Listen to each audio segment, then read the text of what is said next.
할렐루야, 성경신학.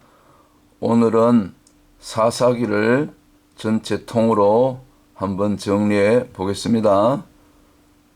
먼저 사사기를 정리하기 앞서서 사사들을 대표하는 그 기도원에 대한 기사를 사사기 8장 29절로부터 이하의 말씀을 읽고 시작하겠습니다.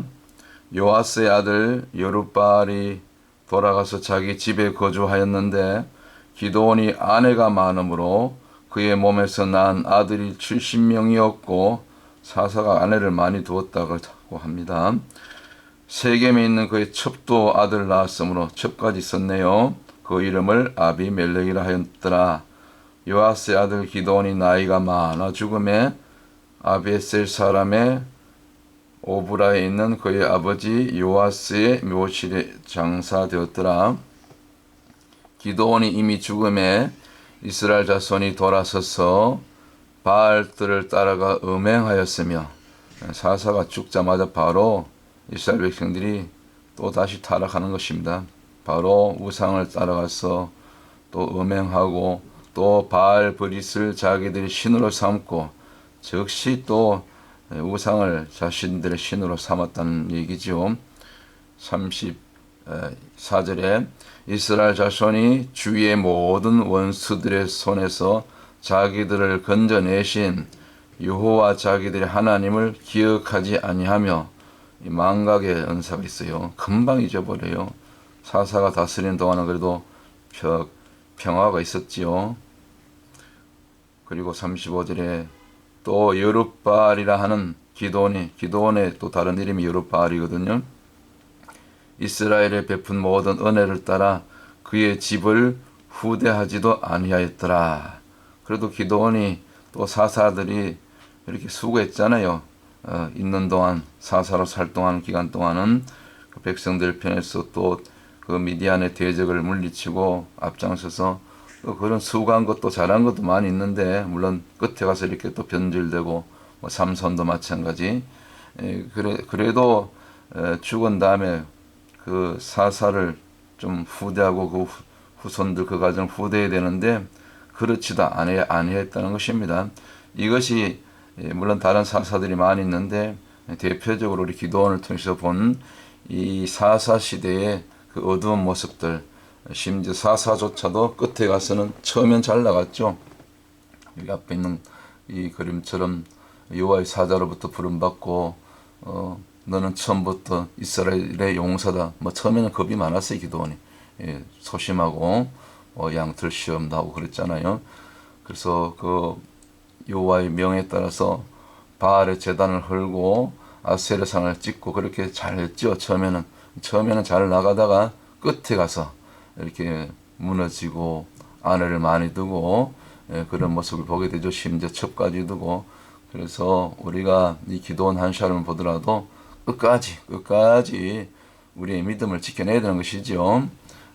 그래서 요즘 흔히 이제 그 신학적인 논쟁이 이제 한 번 구원은 영원한 구원인가 아니면 그렇지 않다. 이것이 지금 현재 그 각 교회나 교단에서 신학적으로 큰 이슈가 되는 논쟁인데, 제가 볼 때는 끝까지 우리가 믿음을 지켜내야 되는 것입니다.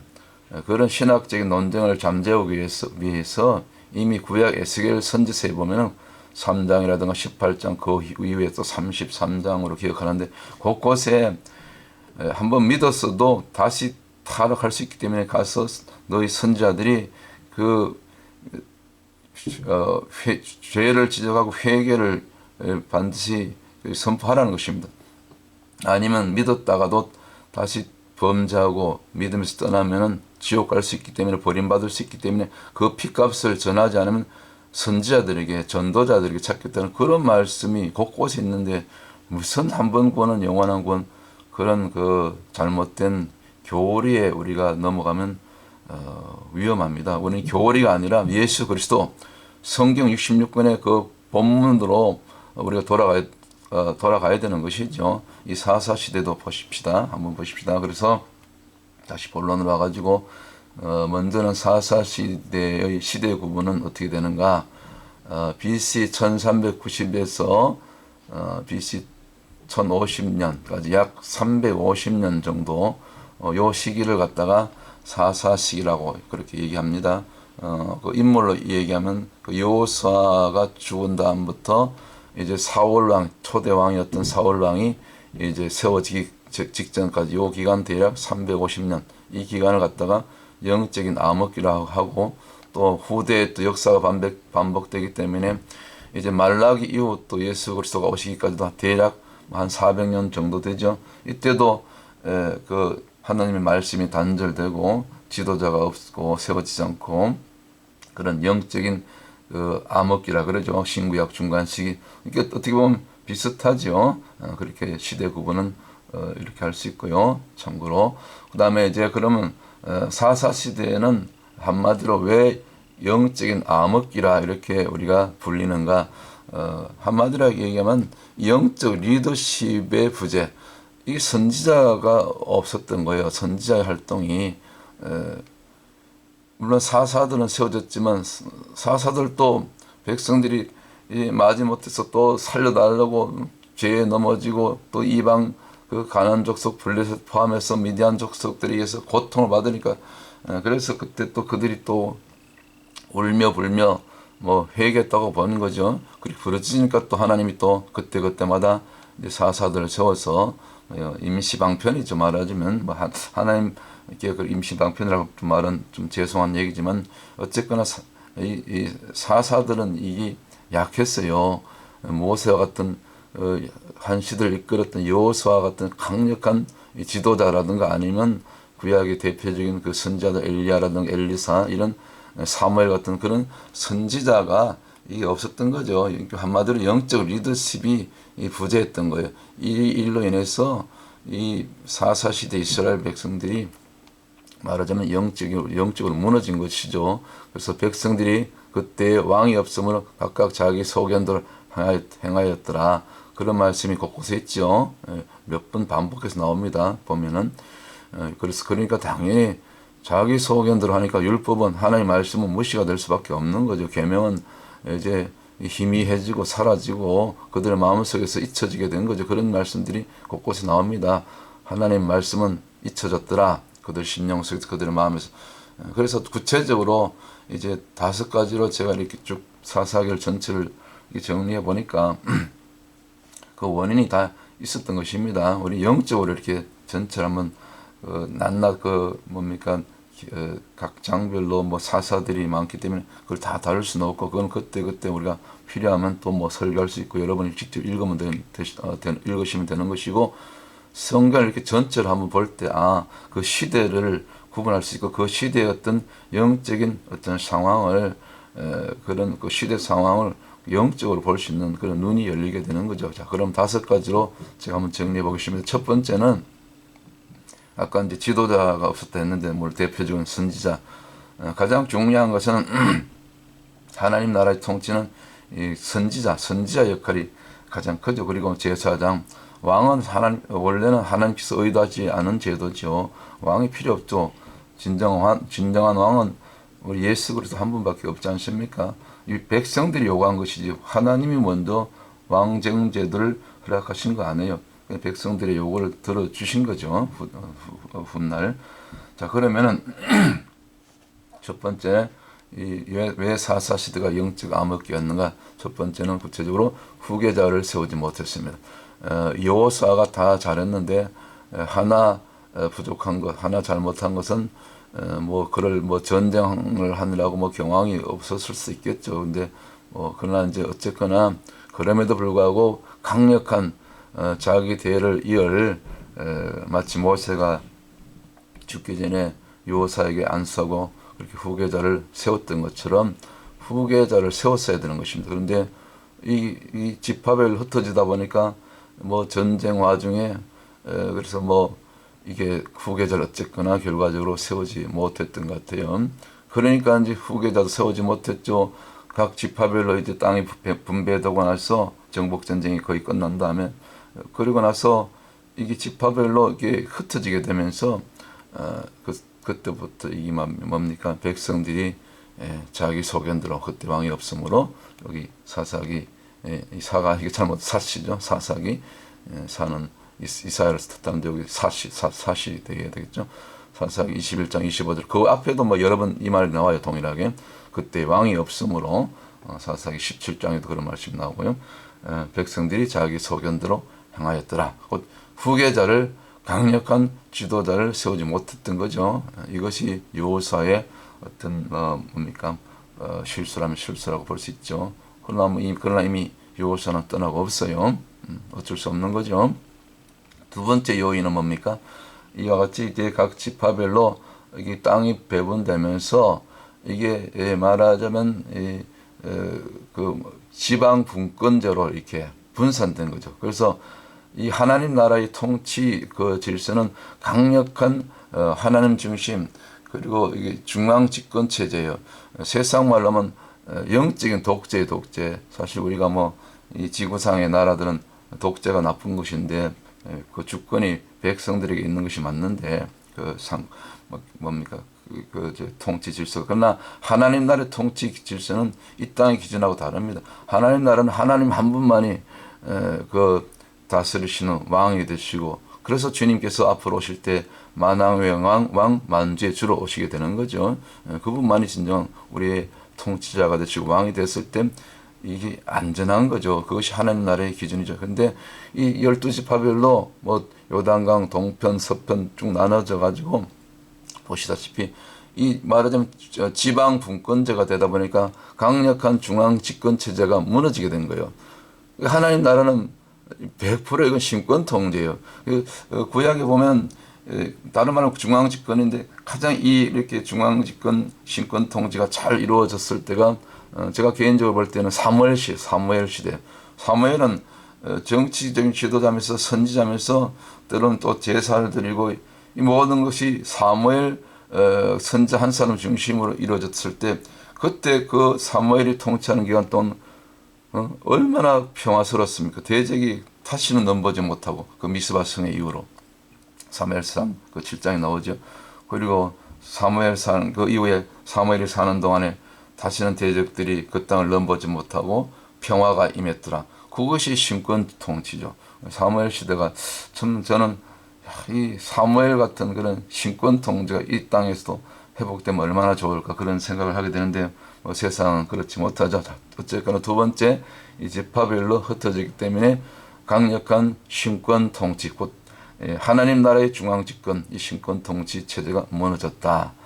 그렇게 볼 수가 있는 거죠. 하나님 나라는 한마디로 강력한 신권 통치 중앙 집권 체제가 맞다. 세상 나라의 기준과 다른 거죠. 세 번째 또 그리고 뭐 사사기 3장 이하에 볼 것 같으면은 이제 백성들이 그 사실은 여호수아의 정복 전쟁 때 그 하나님의 어떤 계획도 있었던 것 같아요. 그래서 이스라엘 백성들의 어떤 그들이 범죄하고 그들이 타락할 때는 그들을 찌르는 가시로 일부 가나안 족속들을 다 쫓아내지 않고 곳곳에 블레셋 미디안 족속 등 곳곳에 이렇게 또 때로는 거인족들도 남겨놓고 이렇게 그 가나안 족속들을 100% 쫓아내지 못했어요. 100% 진멸하지 못했어요.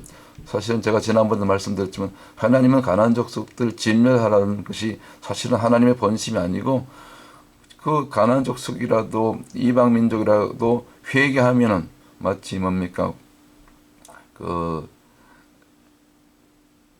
여호수아 그 성을 여리고 성을 점령할 때 그 뭡니까 이 가나안 정탐꾼을 섬겨 줬던 기생 랍 그 가정 살아났잖아요. 그렇죠?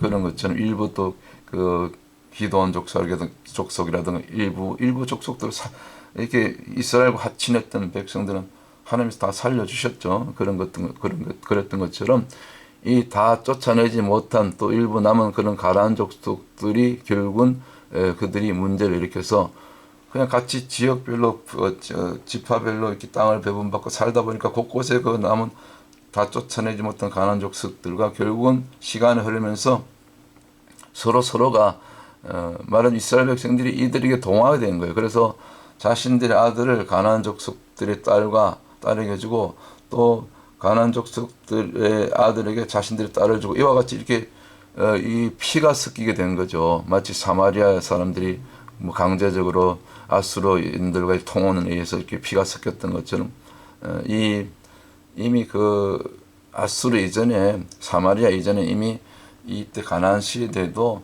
이렇게 이스라엘 백성들과 가나안 족속들 그 자녀들과의 이 통혼이 이루어지면서 피가 섞이게 된 거죠.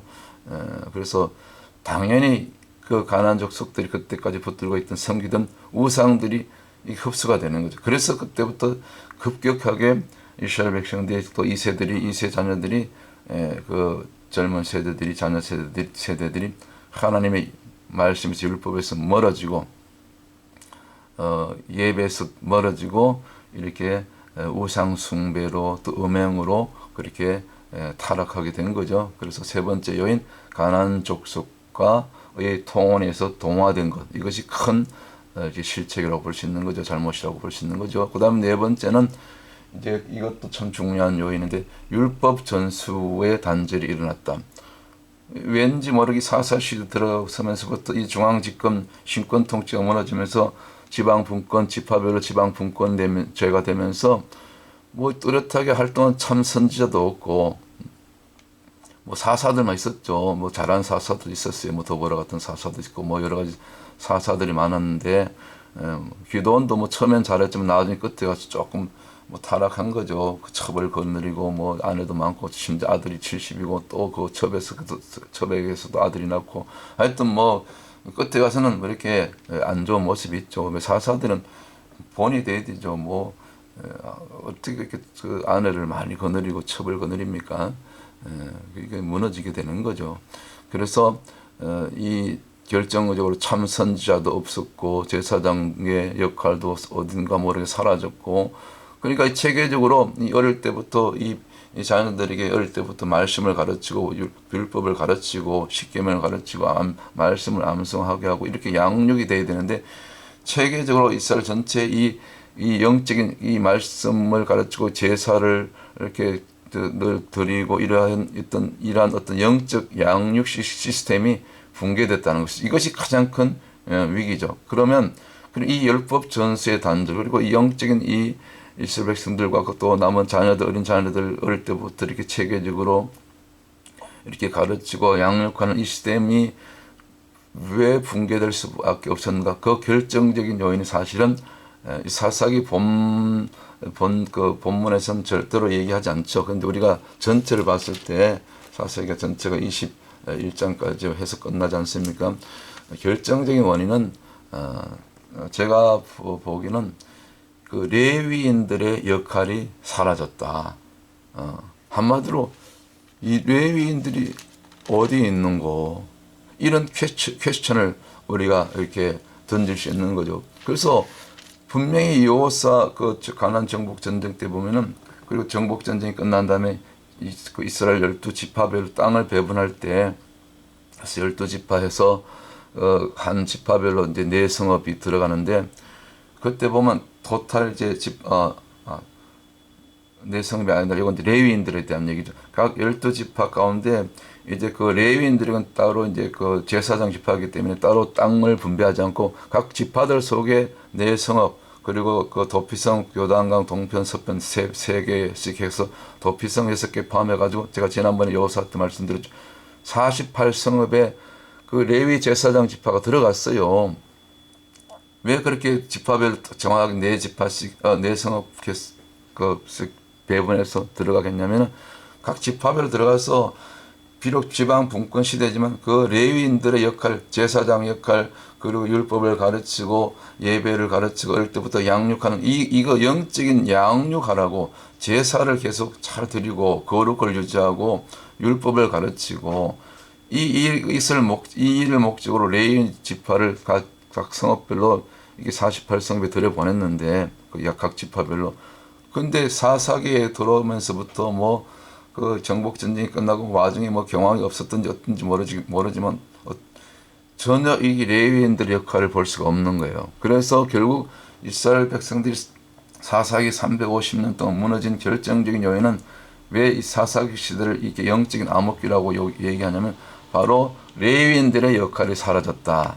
그래서 레위인들은 어디 있는가? 이것이 사사기를 전체 통으로 한번 설계한다면 사사기의 전체 통근 설교의 제목이 될 수 있는 거죠. 뭐 대표적으로 이 그 레위인들이 얘기가 조금 나와요. 그 사사기 17장부터 19장 쭉 나오는데 정말 부끄러워요. 이렇게 참 어떻게 레위인이 그중에 저 뭡니까 유대 베들레헴 출신의 레위 청년이 사사기 17장 보면 이 말하자면 그 먹고 살기 위해서 어떤 그 미가라는 집에 그 가정 제사장으로 팔려가지고 그러다 한 1년쯤 지나서 나중에 그 뭡니까 그 다한 지파 사람들이 또 자기들 또 제사장이 필요하니까 그 얘기를 듣고 그 미간의 집에 있던 이 그 레위 청년을 이제 임시 가정 제사장으로 전락한 거죠. 아니 하나님을 위한 제사장이 돼야 되는데 일개 미가의 집에 그 가정 제사장으로 그 어머니도 어머니 그 미가의 어머니가 아주 우상을 섬기를 좋아했죠. 열심은 했는데 그 열심이 잘못된 열심, 곧 하나님이 아닌 다른 신. 그래서 그 미간의 집 어머니와 그 미간을 통해서 세운 뭡니까 그 우상들이 많았죠. 그 신상들 부어 만든 신상, 세계인 신상, 그다음에 에봇, 그다음에 가정 소신이었던 그 뭡니까 그 드라빔 이런 걸 만들고 전부 우상이거든요. 하나님 우상 만들지 말랬잖아요. 그런데 레위인이면서 이름은 제사장인데 가정 제사장인데 우상을 만들어서 우상을 제단으로 섬기는 그는 타락한 이 잘못된 거죠. 이름만이 제사장이죠. 요즘식으로 얘기하면 이단이지 이단 우상을 섬겼으니까 뭐 그런 얘기. 그다음에 또 레위인 얘기가 하나 더 나오죠. 그 19장에 가면 또 나오잖아요. 거기 어떤 레위 사람은 또 처벌뒀다 그랬어. 그래서 처벌도모로 말미암아 그 첩이 또 그 저기 어디입니까 그 베냐민 지파 땅에 들어가서 거기서 하룻밤 유숙할 때 그 베냐민 속에 속했던 그 사람들이 이 첩을 달라고 그다음에 이 어떻게 해보겠다고 이 성적으로 타락한 그런 그 불량배들이 밤새도록 결국 그 첩을 강간하고 그래서 나중에 새벽에 첩이 그 죽게 되죠. 문지방에서 그런 일들이 있었는데 그런 얘기. 그러니까 결국 레위 지파는 경건한 제사장 지파고 제사장으로 임명받지 않았더라도 어떻게 첩을 둡니까? 이런 것들이 잘못된 거죠. 그래서 결국 그 불량배들에 의해서 그 첩이 죽임을 당하고 그것이 이제 분노가 돼서 기브아 사람들이죠. 그 베냐민 지파에 속한 기브아 사람들에 의해서 그런 그 비극을 당했는데 그래서 그 첩을 둔 레위인이 그 첩의 시체를 12조각으로 잘라서 참 끔찍한 일이죠. 어떻게 그런 일이 일어납니까? 각 지파별로 보내서 그 일로 인해서 다른 지파들이 분노해서 결국 이 레위 뭡니까 베냐민 지파 한 족속을 거의 진멸하고 나중에 도망가 한 600명만 남게 되고 거의 잘못하면 한 지파가 역사 가운데 사라질 뻔한 그런 끔찍한 일을 결국 누가 이 일을 초래하게 됩니까? 그 레위 사람, 그 레위인 한 사람이 처벌둠으로 말미암아 레위인이 제대로 레위인의 역할을 감당하지 못하고 그래서 잘못된 길로 타락한 길로 이렇게 그 넘어짐으로 말미암아 이스라엘 그 전체에 있던 혼란을 가져오고 그리고 그 베냐민 지파 한 지파가 역사 가운데 사라질 수 있는 그런 끔찍한 그런 위기를 초래하게 된 거죠. 결국 이것이 하나 예인데 사사기 끝에서 이제 끝물에 이런 얘기가 나오는데 결국 레위 지파가 제대로 각 12지파 속에 들어가서 그 각 성읍 속에 들어가서 제대로 역할을 못한 것이죠. 이것이 결정적인 다른 뭐 여러 가지 제가 요인을 드렸는데 시대가 사사기 350년이 영적 암흑기가 될 수밖에 없는 그런 결정적인 원인을 제공한 것이 결국 레위인들의 역할이 사라졌다. 그래서 레위인들은 어디 갔는고 이것이 오늘 사사기의 전체적인 영적으로 볼 수 있는 정리할 수 있는 결론이라고 그렇게 볼 수가 있겠습니다. 자, 오늘 이 사사기를 영적으로 시대적인 그 구분과 왜 이렇게 사사 시대가 영적인 암흑기가 되었는가 그 요인을 5가지로 이렇게 정리하면서 오늘 결론을 내리기를 결국 한마디로 레위인들의 역할, 영적인 리더의 역할, 영적인 리더십의 부재가 이스라엘을 한 시대, 뭐 짧은 시기는 아니죠. 350년간을 이스라엘 백성들이 엄명하고 우상 숭배로 무너지는 그런, 심지어 레위 지파까지도 갈 곳이 없어서 그저 먹고 살기 위해서 가정 제사장으로 들어가고, 또 한 지파, 단 지파에, 그리고 거기서 또 우상을 만들어 섬겼죠. 지파 전체가 또 우상을 섬기는 그런 끔찍한 그런 무너지고 하나님의 어떤 통치 질서에서 멀어지는 그런 참 슬픈 한 시대의 역사를 낳게 되었다. 그래서 오늘 이 시대의 얘기를 하면 정말 이 영적인 지도자, 말씀을 가르치고 예배를 인도하는 이 하나님 나라의 그 백성들을 이끌어갈 그런 이 시대의 목회자, 또 선교사, 또 전도자들, 하나님의 그런 그 리더들, 말씀을 대언하고 백성들을 죄에서 돌이키는 역할을 하는 이 영적인 지도자 그룹의 역할이 그만큼 중요하다. 그런 말씀을 우리가 이 사사기를 통해서 우리가 또 이렇게 생각해 볼 수 있고 깨달아야 될 그런 부분이라고 말씀을 드릴 수가 있겠습니다. 자, 오늘 여기까지 정리하고 또 다음 시간에 다른 주제로 여러분들 찾아뵙도록 하겠습니다. 할렐루야.